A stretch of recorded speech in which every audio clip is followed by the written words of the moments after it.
अस्सलाम वालेकुम। मैं हूं अमीर अब्बास। मुल्क में 8 फरवरी 2024 को आम इंतखाबात के इनेकाद के वाज़े ऐलान के बाद इंतखाबी माहौल बनना शुरू हो गया है।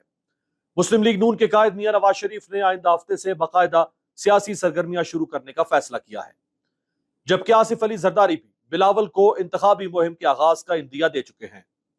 इसी तरह इस्तेहकाम पाकिस्तान पार्टी भी लगातार जलसे कर रही है और हैरत अंगेज तौर पर इस नई पार्टी के जलसे अददी एतबार से काफी मुतासर कुन है। चुनाचे ऐसा लगता है कि IPP आम इंतखाबात में पंजाब में मुस्लिम लीग नून और पीपल्स पार्टी को टफ टाइम दे सकती है। इस्तेहकाम पार्टी ने अवामी मंशूर पेश करके अपने हरीफों को हैरान कर दिया है, जबकि दीगर रवायती सियासी जमातों के जलसे और उनका बयानिया महज तनकीद, हमदर्दी और माजी के गिर्द घूमता नजर आता है। मुस्बत बात यह है कि इस्तेहकाम पाकिस्तान पार्टी बिला रोक टोक अपनी इंतखाबी मुहिम चला रही है। उसके बरक्स तहरीक इंसाफ का इंतखाबी मुस्तकबिल अभी तक वाज़ेह नहीं। चेयरमैन PTI ने साइफर केस में दरख्वास्त जमानत दायर कर रखी है, जिसमें सुप्रीम कोर्ट से इस्तदा की गई है कि इस्लामाबाद हाई कोर्ट का 16 अक्टूबर का फैसला कलअदम करा दिया जाए, लेकिन यह दरख्वास्त अभी समाअत के लिए मुकर्रर नहीं हो सकी। इसी तरह मुस्लिम लीग नून के कायद मियां नवाज शरीफ के हवाले से भी अभी तक ये वाज़ेह नहीं कि वो अवामी ओहदा रखने और आम इंतखाबात में हिस्सा लेने के अहल हैं या नहीं। नवाज शरीफ के मामले में उन्हें इस्लामाबाद हाई कोर्ट से एवन फील्ड और अल अजीजिया केस में बरियत दरकार है और साथ ही पैनमा केस में ताहयात नाअहली का मामला भी निपटाना है। मजीद यह कि एक तरफ तो Pakistan People's Party level playing field न मिलने का दावा कर रही है और दूसरी जानिब आसिफ अली जरदारी यह दावा कर रहे हैं कि 8 फरवरी का सूरज बिलावल भुट्टो जरदारी की फतह का पैगाम लेकर तुलू होगा। चंद रोज कबल साबिक सदर आसिफ जरदारी ने एक बयान में कहा था कि वो नवाज शरीफ को वजीर आजम नहीं बनने देंगे। यहां सवाल यह है कि जब पीपल्स पार्टी को लेवल प्लेइंग फील्ड ही नहीं मिल रही तो जरदारी साहब बिलावल के हवाले से अपने दावे को अमली जामा कैसे पहनाएंगे। पीपल्स पार्टी रहनुमा मुसलसल नून लीग की क़यादत को तनकीद का निशाना बना रहे हैं। नवीद कमर का कहना है कि मुझे नहीं मालूम कि वो कौन सा कानून है जिसके तहत नवाज शरीफ की सजा मुअत्तल की गई। किसी भी मुल्क में ऐसा नहीं होता कि एयरपोर्ट पर जाकर हाजिरी लगाई जाए। पीपल्स पार्टी के सेक्रेटरी जनरल नैयर बुखारी ने भी तनकीद करते हुए मुस्लिम लीग नून और निगरान हुकूमत पर गठजोड़ का इल्जाम लगाया है। दूसरी जानिब नून लीग किसी भी डील या गठजोड़ की सख्ती से तरदीद कर रही है। शाद रफीक का कहना है कि नवाज शरीफ की डील का तासुर दुरुस्त नहीं, सबका इंतखाबी निशान बैलेट पेपर पर होना चाहिए। तहरीक इंसाफ भी मुसलसल अपने खदशात का इजहार कर रही है। पिशावर हाईकोर्ट कह चुकी है कि तहरीक इंसाफ को जलसों की इजाजत है और फिर वो इंतखाबी मुहिम भी चला सकती है, लेकिन इसके बावजूद या तो PTI को सियासी सरगर्मियों की इजाजत ही नहीं मिलती और अगर वर्कर्स कन्वेंशन की इजाजत मिल जाए तो ऐन मौके पर पुलिस धावा बोल देती है। इस पर बात करने के लिए हमारे साथ मौजूद है पाकिस्तान तहरीक इंसाफ के रहनुमा नईम हैदर पंचोता और इस्तेकाम पाकिस्तान पार्टी से हमें ज्वाइन कर रहे हैं हमीद रोकड़ी साहब। बहुत शुक्रिया दोनों मेहमानों का। सबसे पहले हमीद रोकड़ी साहब आपसे सवाल करूंगा, पीपल्स पार्टी मैदान में नहीं उतर पाई, नून लीग ने जलसे शुरू नहीं किए, तहरीक इंसाफ तो चले कर नहीं पा रही, आपके जलसे भी शुरू हो गए, आपका मंशूर भी सामने आ गया, आपकी सियासी सरगर्मियां भी शुरू हो गई। ये इतना जोश कैसे आ गया आपकी पार्टी में, कैसे सब कुछ शुरू कर दिया आपने यकदम? देखिए सर, बात यह है कि वो जो गुमान होते हैं ना हमारे पास, क्योंकि गुमान पे जिंदगी ज्यादा चलती है तो वो गुमान पे ही रहते हैं और अमल जो है उसको कम लोग देखते हैं। तो हम ऑन ग्राउंड जो काम कर रहे थे ज्यादा तो लोग उसकी तरफ देख नहीं देते। हम ज्यादा ऑब्जेक्टिव के ऊपर चल रहे थे, हम ज्यादा अपने मिशन को सीरियस लेकर चल रहे थे, हम ज्यादा झटके खा चुके थे, हम ज्यादा अपने आप को स्ट्रॉन्ग करने के लिए कोशिश में थे, तो हमें नेचुरली रिजल्ट मिलना शुरू कर दिए। हम कोशिश कर रहे थे, हम जो अनवांटेड जो कॉन्स्पिरेसी है या पॉलिटिक्स उससे निकल चुके थे, तो इसलिए इस चीज ने हमें एज दिया और हमने प्रैक्टिकली आप देखें कि पाकिस्तान पूरे में सबसे ज्यादा जो बड़ी कैंपेन है या मुनज़्ज़म कैंपेन है वो हमने स्टार्ट कर दी है। बाकी अभी तक सोच रहे हैं, या हम ये कहें कि बाकी ज्यादा बड़े लोग हैं और हमारी क्योंकि सियासत जो है वो हर बंदे पे डिपेंड करती है, मौरूसियत नहीं है और हमारे पास इनिशिएटिव हम ज्यादा ले जाते हैं, तो हम इतने ज्यादा डिपेंडेंट नहीं है किसी एक डायरेक्शन के कि हमें को एक जब तक हम किसी को बड़े को राजी ना करें तो हम कुछ कर ना सकें। तो उस इनिशिएटिव ने भी हमें बहुत फायदा दिया है। इंडिपेंडेंट इनिशिएटिव भी हम ज्यादा ले जाते हैं, इस चीज ने भी हमें बहुत फायदा दिया है। इंडिपेंडेंटली हर बंदे ने अपने आप को चलाया तो उसके रिजल्ट आना शुरू हो गए, ये बड़ी वजह है। रोकड़ी साहब, चले ये तो मैं मानता हूं कि आपकी पार्टी उस तरह मौरूसियत वाली नहीं है, क्योंकि जहांगीर तरीन की भी मौरूसियत नहीं है, अलीम खान की भी मौरूसियत नहीं है, लेकिन आपकी पार्टी में इलेक्टेबल्स तो है ना, रिवायती पार्टी तो है, वही बड़े बड़े खानदान पंजाब से, वही बड़े बड़े नाम आपकी पार्टी में शामिल हो रहे हैं, तो इलेक्टेबल्स की पार्टी तो है ना, रिवायती पार्टी तो बन गई। नहीं नहीं, देखिए रवायती पार्टी नहीं है हमारी, खानदान किसी का भी कोई आ जाना फर्क नहीं पड़ता, हम इंडिपेंडेंट हैं, ये फायदा है हमें। हम उस तरह जो है ना कैद या मुकीद या हम उस तरह डिपेंडेंट नहीं है, ये हमें फायदा है।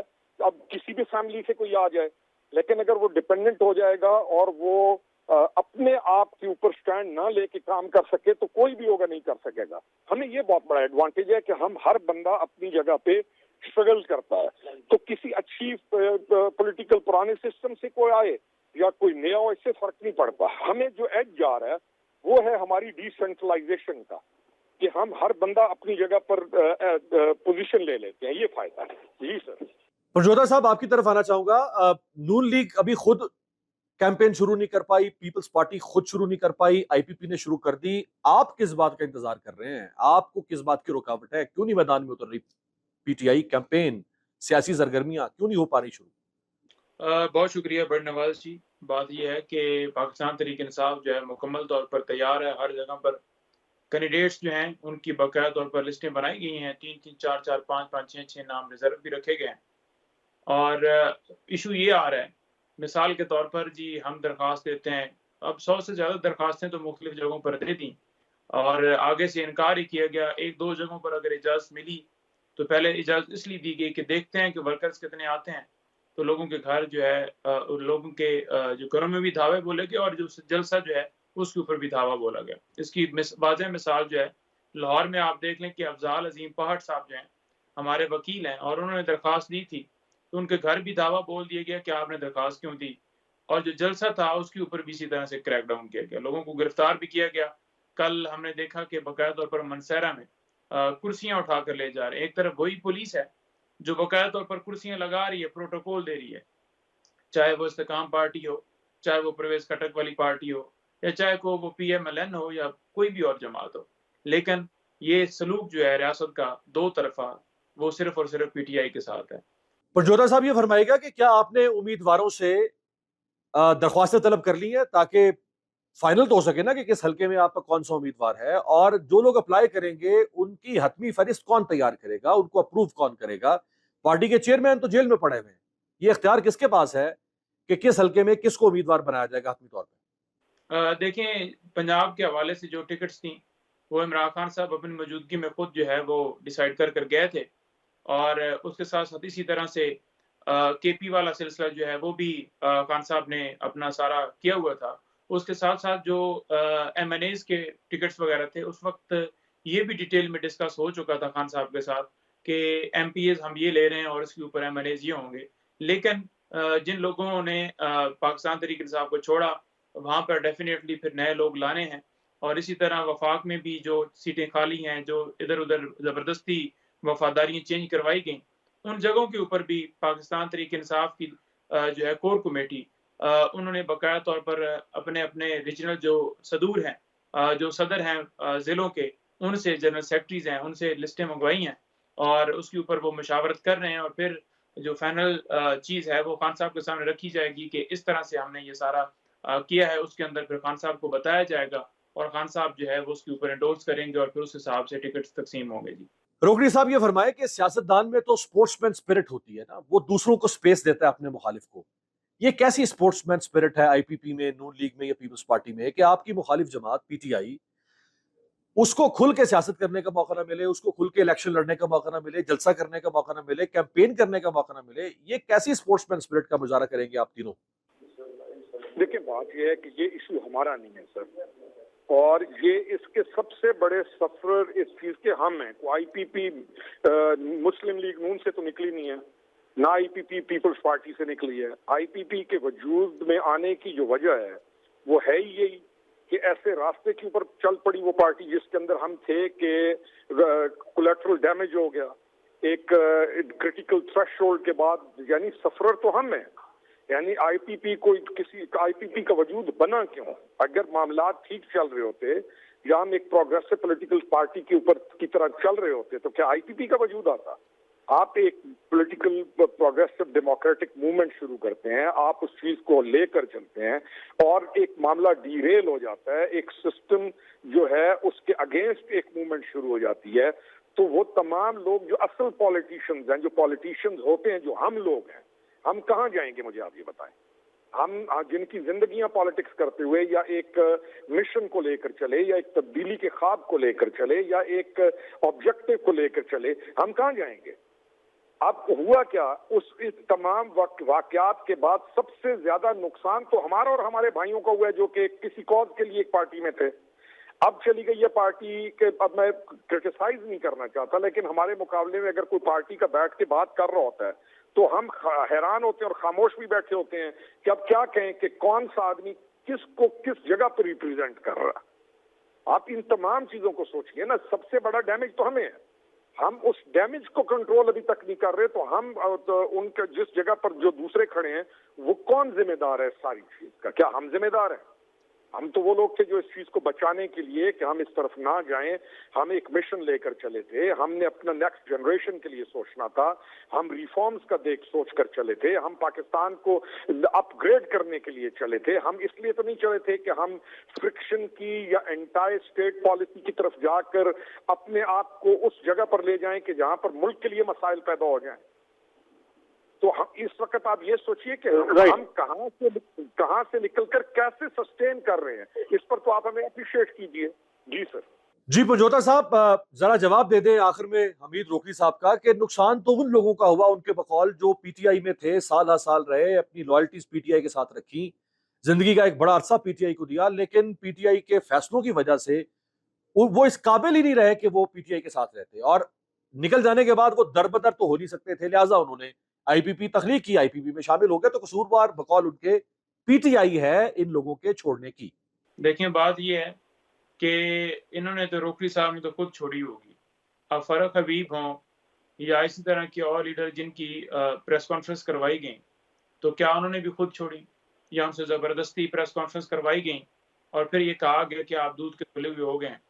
ایک طرف وہی جو ہے شخص جو ہے اس کے اوپر کیسز ہوتے ہیں, وہی شخص ہے جو اشتہاری بھی ہوتا ہے, وہی شخص ہے جس کے وارنٹ بھی موجود ہوتے ہیں. لیکن دوسری طرف اگر دیکھا جائے تو جو ہی وہ استحکام پارٹی میں آتا ہے تو وہاں پر نہ اریسٹ کیا جاتا ہے, نہ کیمرہ کی پابندی ہوتی ہے, بلکہ لائیو کوریج چلتی ہے اور بندہ سکون سے پھر زندگی گزار سکتا ہے اور جلسے جلوس بھی کر سکتا ہے, ریلیاں بھی نکال سکتا ہے, پھر اس کے اوپر کوئی پابندی نہیں ہے, پھر اس کے اوپر کوئی کیس نہیں ہے. یہی وجہ شاید ہم نے دیکھا ہے کہ فواد چوہدری صاحب والے معاملے میں جو فردوس عاشق اوان صاحبہ کا بیان تھا کہ فواد چوہدری صاحب اپنی پوزیشن کلیئر نہیں کر رہے, یعنی کہ وہ کلیئر کر کے ہمارے ساتھ آئیں تو پھر بچ جائیں, اگر نہیں کرتے تو پھر ان کے اوپر ایک بندہ جو ہے کھڑا کر کے اس کی طرف سے ایف آئی آر دے دی جائے گی جس کا پتہ ہی نہیں ہے کہ وہ بندہ ہے کون, کدھر سے آیا, کدھر گیا, وہ باہر بھی ہے یا جیل کے اندر پڑا ہوا ہے یا زندہ بھی ہے یا نہیں ہے.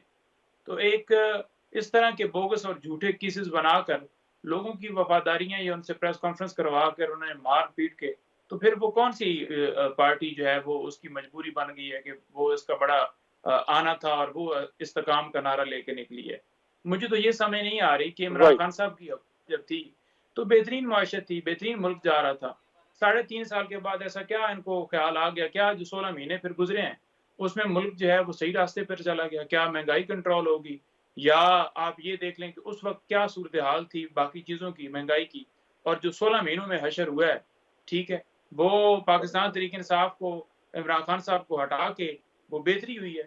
یہ کیا فیصلہ تھا جس کے تحت جو ہے ملک کو بالکل جو ہے وہ آپ نے اس لے کر آ گئے کہ آج لاکھوں لوگ جو ہیں وہ ملک چھوڑ کر چلے گئے اور یہی سلسلہ جاری ہے. ابھی بھی وقت ہے کہ ملک کے اندر فری اینڈ فیئر الیکشن کروائے جائیں, عوام کی مرضی سے جو حکومت آتی ہے اسے آنا دے. یہ کوئی طریقہ نہیں ہے کہ زبردستی آپ کسی پارٹی کے اوپر پابندی لگا کر کے آپ کے اوپر کیسز ہیں. جی بہت بہت شکریہ نعیم بدر پنجوتا صاحب, اور خرم امید روکری صاحب ہمارے ساتھ موجود تھے. یہی اہم نقطہ ہے جو پنجوتا صاحب نے کہا کہ لوگوں کو حق کے نمائندگی ملنا چاہیے. لوگ جس جماعت کو منتخب کریں, پیپلز پارٹی, نون league, I P P, P T I یا کسی اور جماعت کو, یہ حق عوام سے لے کر کسی اور کے سپرد نہیں کیا جا سکتا. یہی جمہوریت کا تقاضا. ایک بریک پہ جاتے ہیں, بریک سے واپسی بھی بات کریں گے پاکستان کی معیشت پر. ہمارے ساتھ ہوں گے اشفاق طلحہ صاحب.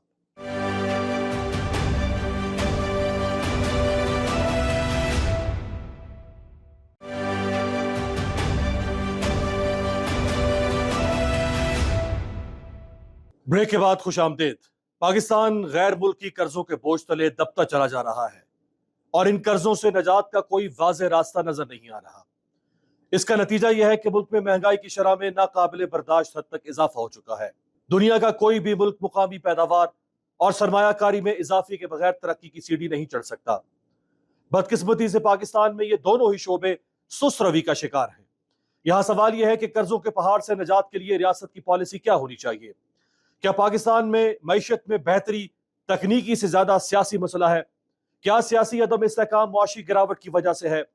गुज़श्ता दिनों हुकूमती इकदाम की वजह से डॉलर के मुकाबले में रुपए की कदर बेहतर होना शुरू हुई, लेकिन अब दोबारा रुपए की कदर घटना क्यों शुरू हो गई है?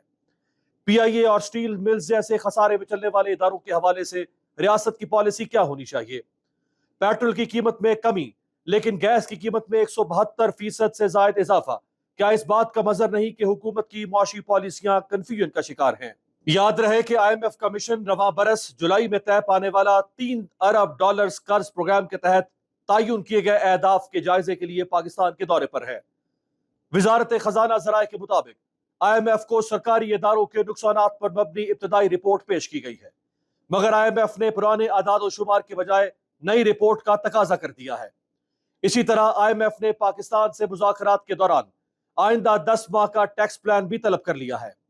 IMF को पेश की गई हुकूमती कर्जों की सालाना रिपोर्ट में इंकशाफ हुआ है कि जून 2023 तक पाकिस्तान के मजमूई कर्ज का हजम 62,880 रुपए हो चुका था, जबकि मुल्क पर वाजिबुल अदा कर्ज पर सूद की अदायगी 5,671 अरब डॉलर तक पहुंच चुकी है।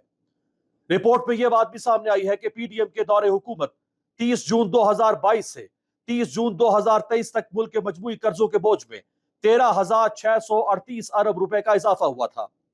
मजीद ये कि मुल्क में डॉलर की कीमत बढ़ने का रुझान जारी है। कारोबारी हफ्ते के पहले दिन ही ओपन मार्केट में डॉलर 286 रुपए की सतह पर आ गया है। अहम बात यह है कि हुकूमती इकदाम के बायस अक्टूबर के वस्त में ओपन मार्केट में डॉलर 277 रुपए का हो गया था। एक तरफ मुल्क भारी कर्जों के बोझ तले दबा हुआ है और दूसरी तरफ हुकूमत अपने अखराजात कम करने के बजाय उनमें इजाफा कर रही है। निगरान हुकूमत ने मैनेजमेंट पोजीशन पर मौजूद ब्यूरोक्रेट्स की तनख्वाहों और मरात में भी बड़ा इजाफा कर दिया है। पाकिस्तान की मईशत आने वाले चंद महीनों में कहां खड़ी होगी, बात करने के लिए हमारे साथ मौजूद है पाकिस्तान के मारूफ माहिर मईशत अशफाक तोला साहब। बहुत शुक्रिया अशफाक तोला साहब। सबसे पहले फरमाइएगा कि इस निगरान हुकूमत के आने से पहले डॉलर ओपन मार्केट पे 300 रुपए से भी ज्यादा का बिक रहा था और अफवाज पाकिस्तान और निगरान हुकूमत की मुश्तरका कोशिशों से और स्मगलिंग पर काबू पाने की वजह से डॉलर 300 रुपए से कम होकर 275 रुपए पर आया, लेकिन अब वही डॉलर 275 पर ठहरने के बजाय वापस 286 रुपए पर जा चुका है। और इसके साथ साथ जो डॉलर का ओपन मार्केट और इंटरबैंक रेट में फर्क था, वो फर्क आज भी मौजूद है और वो फर्क पहले भी था। हाँ, ये जरूर है कि पहले फर्क ज्यादा था और आज फर्क कम है, लेकिन फर्क अभी भी इसी तरह मौजूद है। जी, बिस्मिल्लाहिर्रहमानिर्रहीम। Thank you very much. देखिए, इशू मैं आपको पहले भी कह रहा था और हमेशा मैं कहता आ रहा हूँ कि ये सिर्फ इनका मसला ये है कि हम एक्शन ले रहे हैं, हमको पॉलिसी नहीं बना रहे। और मैं ये समझता हूँ ये जैसे आपने खुद ने कहा कि जी क्या हमारे मुक़्तदर हलकों ने और आर्मी ने बड़ी हेल्प की स्मगलिंग में कर्ब करने के लिए और उसकी वजह से डॉलर काफ़ी नीचे आया। जो मेरी कैलकुलेशन कहती हैं वो 260 रुपए से ऊपर डॉलर नहीं होना चाहिए था। मैं ये समझता हूँ इतनी सपोर्ट के बावजूद जितना हमारी आर्म फोर्सेस कर रही हैं, स्मगलिंग को कर्ब किया जिस तरीके से हम लेके चल रहे हैं, ये तो मैं समझता हूँ सिंपली नाअहली है निगरान हुकूमत की, या मेरा ख्याल है कि शायद कोई ऐसी पॉलिसी पे कोई तवज्जो नहीं दे पा रहा कि उसको आगे किस तरीके से रियल इफेक्टिव एक्सचेंज रेट के करीब लाना चाहिए। तो मैं ये समझता हूँ कि मेरा जो जहां तक अपना तज्जिया है कि मेरा ख्याल है डॉलर 260 से ऊपर नहीं होना चाहिए, आइडियली 250, बट 260 से ऊपर नहीं होना चाहिए। और ये आपने डेमोन्स्ट्रेशन देखी थी कि रोज का 1 रुपया डॉलर नीचे जा रहा था और कोई इतनी बड़ी पेमेंट हमारी आ नहीं रही है, ना कोई इतना बड़ा कोई डेट मैच्योर हो रहा। आपने देखा होगा पिछली हुकूमत में हम 1-1 बिलियन डॉलर के और 400-400 मिलियन डॉलर के हमने डेट रिटायर किए, उसके बावजूद भी हमें ये प्रॉब्लम नहीं आई। अब इस हुकूमत के पास तो एक और भी विंडो खुली हुई है, IMF के एग्रीमेंट करने के बाद ये जो कमर्शियल बैंकों को हमने वापस किए थे, ये इनसे दोबारा रोल ओवर की बातें कर सकते हैं। बट मेरी समझ से बाहर है कि क्या प्रायोरिटी है इस हुकूमत की या निगरान वजीर खजाना की। मेरा ख्याल है मुझे तो आज तक ये समझ ही नहीं आया कि क्या हो रहा है। اشفاق صاحب آپ فرما رہے ہیں کہ ڈالر کا اصل ریٹ یا اصل ویلیو وہ 260 روپے تک رہنی چاہیے, اس سے اوپر نہیں جانا چاہیے. یہ تو 275 پر نہیں ٹھہر سکا, 275 پر آ کر واپس 286 پر چلا گیا.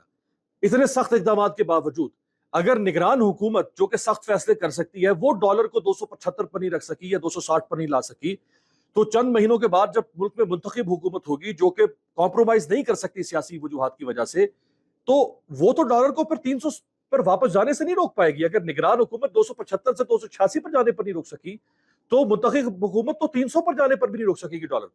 دیکھیں الیکٹڈ گورنمنٹ اگر کمپلشن پولیٹیکل کمپلشن میں آئے گی تو اس کو کمپرومائز کرنا پڑے گا, اور یہ ہمارے عوام کی ایک ذمہ داری ہے کہ وہ اتنی ویک گورنمنٹ نہ لائیں کہ اس کو پولیٹیکل کمپلشن کا شکار ہونا پڑے.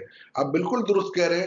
دیکھیں آتے ہی ہمیں پتہ چلا تھا نگران گورنمنٹ جب آئی تھی اور ہمارے جو مسلح افواج نے جس طریقے سے اس کی سپورٹ کی اور جس طریقے سے انہوں نے ایک رپورٹ ترتیب دی, اور رپورٹ کے اندر آیا کہ جی 16 سے 17 ایسے لوگ ہیں پولیٹیشینز جو کہ ایرانین آئل کی اسمگلنگ میں ملوث ہیں. تو کیا ایکشن ہوا آج آپ مجھے بتا دیں. چلیں حکومت کی جو پولیٹیکل گورنمنٹ ہوتی ہے اس کے سٹیکس ہوتے ہیں, ان کا کیا سٹیک ہے؟ اور وہ تو خود نگران وزیر اعظم کہہ چکے ہیں جی ہم تو ویسے ہی آئے ہیں, ہمیں ہونا بھی نہیں چاہیے تھا. تو مجھے افسوس ہوتا ہے اس بات کا کہ اتنے سپورٹ ملنے کے بعد اگر یہ حال ہے تو میرا خیال ہے یہ سمپلی میں کہہ سکتا ہوں کہ یہ بد نصیبی ہے پاکستان کی کہ اتنی سپورٹ ملنے کے. اب دیکھیں آرمی خود تو کچھ جا کے نہیں کرے گی نا, اب ایکشن تو نگراں حکومت نے لینا ہے, FIA نے لینا ہے, قانون نافذ کرنے والے اداروں نے لینا ہے. اگر وہ نہیں کر سکتے تو میرا خیال ہے یہ میں نااہلی کے زمرے میں آتی ہیں یہ چیزیں, اور تو میں کچھ نہیں کہوں گا. اور فائنینس جو منسٹری ہوتی ہے, کیونکہ ہم خود اس کا ایک حصہ رہے ہیں, میں BR کی ریفارمز کے ساتھ رہا, تو اس میں تو فائنینس کا رول ایک بہت کلیدی ہوتا ہے, اور اس کلیدی رول میں اگر آپ کچھ بھی کمپرومائز کریں گے تو میرا خیال ہے یہ پاکستان کے لیے ٹھیک نہیں ہے. اور آپ نے صحیح فرمایا کہ آئندہ آنے والی حکومت بھی اس کے اثرات ہوں گے, اور اس کی وجہ سے یہ میرا خیال ہے ایک نیگیٹو سینٹیمنٹ جائیں گے عوام میں, اور ہولڈنگ ہو سکتی ہے, اور یہ جو بلیک میلنگ اسٹیک ہولڈرز سے ہوتی ہے وہ ہو جائے گی. اشفاق صاحب یہ فرمائے گا کہ حکومت نے پیٹرول کی قیمت تو کم کی لیکن بجلی کی قیمت بڑھا دی, گیس کی قیمت بڑھا دی, تو وہ جو نیٹ ریزلٹ ہے وہ کوئی بہتری کی صورت میں نظر نہیں آیا. یہی وجہ ہے کہ جو روزمرہ اشیاء کی قیمتیں ہیں یا جو روزمرہ کی مہنگائی ہے وہ بدستور اسی طرح سے برقرار ہے. ایک چیز کم ہوتی ہے ایک زیادہ ہو جاتی ہے, تو لوگوں کی زندگی میں تو کوئی بہتری مہنگائی کے حوالے سے نظر نہیں آ رہی. دیکھیں وہ انفلیشن سے ریلیٹڈ جو بھی چیزیں ہیں نا, گیس کی پرائزز کافی عرصے سے نہیں بڑھی, اور اس کی وجہ سے آپ کا سرکولر ڈیٹ کم از کم 2.5 ارب پہ پہنچ چکا تھا. گیس کی قیمتوں میں اضافہ ناگزیر ہے, اور آپ کوئی سستی چیز نہیں بیچ سکتے جب تک آپ آپ کے گیس کے ریزروز ڈپلیٹ ہو رہے ہیں 7% پر اینم کے حساب سے. تو اگر آپ جتنا گیس کی پرائز کو کم رکھیں گے اور ڈپلیشن ہوگی, میں نہیں سمجھتا کہ آپ کی ریکوری, اور سرکولر ڈیٹ بلاخر ان ٹیکس پیئرز کے پیسوں سے دینا ہے. تو اگر کہیں پروٹیکٹڈ کسٹمرز کو پروٹیکشن آپ نے دینی ہے تو وہ آپ ڈائریکٹ سبسیڈی کے ضرور دیں, اور ان کی جو بھی سبسیڈی آپ کو دینی ہے وہ بے نظیر انکم سپورٹ پروگرام کے تھرو دیں, نہ کہ آپ اس طریقے سے جنرلائز سبسیڈی کر دیں. تو میں یہ سمجھتا ہوں یہ پرائز بڑھنا ناگزیر تھا اور پہلے سے ہی تھی. This was on the card, but at the end of the day political government کا یہ فیصلہ نہیں ہو سکا کہ کیا بڑھانی ہے کیسے بڑھانی ہے, بیکاز کہ ہم آخری وقتوں میں صرف IMF کے پروگرام کو حصول کرنے میں ہی لگ گئے تھے. اور آپ نے یہ دیکھا ہوگا جس وقت 2 جون کو اگر آپ نے دیکھا ہوگا 2 جولائی کو یا 4 جولائی کو جب پہلا ورکنگ ڈے تھا IMF کے پروگرام کے بعد, تو آپ کا ڈالر 286 سے 276 پہ آ گیا تھا, اور یہ سسٹینیبل نہیں تھا. اس وقت اس لیے نہیں تھا کہ آپ کے کافی کمپلشن سے, تو میں یہ سمجھتا ہوں کہ 286 287 پہ جب یہ آیا تھا, اور جب بھی جیسے ہی آپ نے دیکھا ہوگا کہ کیئر ٹیکر سیٹ اپ آئی 307 پہ چلا گیا, پھر رائٹ ٹائم پہ سٹیپس لیے گئے, اور سٹیپس لینے کے بعد یہ ریورسل کی طرف آیا, اور رائٹلی ہو رہا تھا. کوئی اس میں ڈیمانڈ سپلائی میکینزم کا ایشو نہیں تھا. جنہوں نے ہورڈنگ کی تھی وہ میرا خیال ہے بالکل گھبرا گئے تھے, ایکسپورٹرز نے اپنا پیسہ لانا شروع کر دیا تھا. تو اگر آپ پریشر نہیں رکھیں گے تو وہ پیسہ ابھی بھی باہر رہے گا, اور یہ آپ کی پرائز ہوگی. یہ سمپلی میں سمجھتا ہوں یہ نااہلی کے زمرے میں آتا ہے. اشفاق صاحب آخری سوال آپ سے یہ ہے کہ IMF نے حکومت سے 10 ماہ کا ٹیکس پلان مانگ لیا ہے. یہ حکومت 2 ماہ کی مہمان ہے. اگر یہ 10 ماہ کا کوئی ٹیکس کلیکشن کا پلان IMF کے سامنے رکھتی ہے اور کمٹمنٹ کر لیتی ہے, اور 2 ماہ کے بعد جو منتخب حکومت آئے گی وہ اگر اسے انحراف کر دیتی ہے، کیونکہ یہ پلان تو نگران حکومت کا دیا ہوا ہے، منتخب حکومت کی چوائس یا اس کی ان پٹ اس میں شامل نہیں ہے، اور منتخب حکومت آ کر اگر کہے کہ نہیں ہم اس پلان کو نہیں مانتے ہیں، اور وہ تو وائلیشن بن جائے گی پھر آئی ایم ایف کے ساتھ جو کمٹمنٹ ہوگی۔ جی میں یہ کہتا ہوں، یہ دیکھیں 9415 کا جو ہدف تھا وہ ایک الیکٹڈ حکومت نے کیا ہے، اور آئی ایم ایف میں نہیں سمجھتا اس سے زیادہ کہیں کوئی کہے گا آپ کو۔ ہاں ہم نے یہ ضرور کیا، یہ نگراں حکومت نے، کہ 200 بلین سے ہم کام کریں گے کسٹم ڈیوٹیز کی وجہ سے، میں نہیں سمجھتا کہ آئی ایم ایف اپنا ہدف بڑھائے گی، اور یہ 9415 پہ ہی میرے حساب سے رہے گا۔ کوئی ایسا چیلنج نہیں، یہ 10 مہینے نہیں ہے، میرا خیال ہے صرف اب 8 مہینے انکلوڈنگ نومبر، 2 مہینے یہ نومبر دسمبر اور 6 مہینے آگے جون تک، تو 8 میں سے 4 مہینے آپ کے نگراں حکومت کے ہوں گے اور باقی 4 مہینے ہماری الیکٹڈ گورنمنٹ کے ہوں گے۔ تو میں نہیں سمجھتا کہ 9415 یہ تو بہت آسان ہدف ہے، کنسیڈرنگ کہ اب تو امپورٹ بھی اتنی کوئی ریسٹرکشنز نہیں رہی ہیں، اور انفلیشن بھی آپ کا ہم نے 21 پہ ٹارگٹ کیا تھا جب ہم نے بجٹ کے ٹارگٹ سیٹ کیے تھے، تو اب انفلیشن بھی 26 کی ایوریج پہ آ رہا ہے، تو میں نہیں سمجھتا کہ کوئی اتنا بڑا ہدف ہے، میرا خیال ہے میں نہیں سمجھتا اس میں کوئی پرابلم آئے گی۔ جی بہت بہت شکریہ اشفاق طولہ صاحب، ماہر معیشت ہمارے ساتھ موجود تھے۔ ایک بریک پہ جاتے ہیں، بریک کے بعد بات کریں گے غزہ کی تازہ ترین صورتحال، جہاں بمباری اور جنگ مسلط ہوئے 1 ماہ گزر چکا ہے۔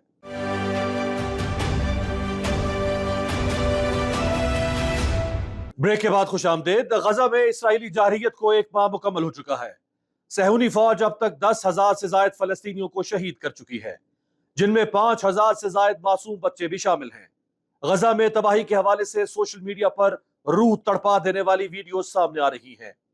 ایک ایسی ہی ویڈیو میں دیکھا جا سکتا ہے کہ اسرائیلی بمباری سے برباد عمارت کے ملبے سے غزہ کے شہری ایک بچی کو زندہ سلامت نکالنے میں کامیاب رہے۔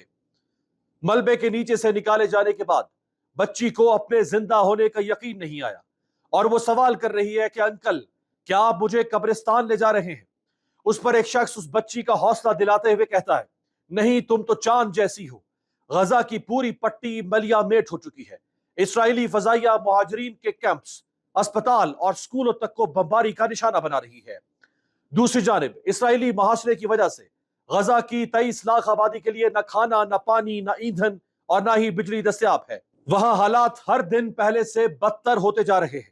اقوام متحدہ سمیت دنیا بھر کے ممالک اسرائیل سے جنگ بندی کا مطالبہ کر رہے ہیں۔ عیسائیوں کے مذہبی پیشوا پوپ فرانسس نے بھی اسرائیل سے مطالبہ کیا ہے کہ خدا کے لیے غزہ میں جنگ بند کی جائے، لیکن صہیونی وزیر اعظم نیتن یاہو ان مطالبات کو خاطر میں نہیں لا رہے اور غزہ کو فلسطینی بچوں کا قبرستان بنانے پر تلے ہیں۔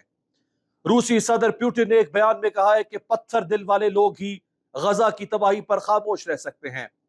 غزہ میں خون آلود بچوں کی تصاویر دیکھ کر آنسو آ جاتے ہیں اور رونگٹے کھڑے ہو جاتے ہیں۔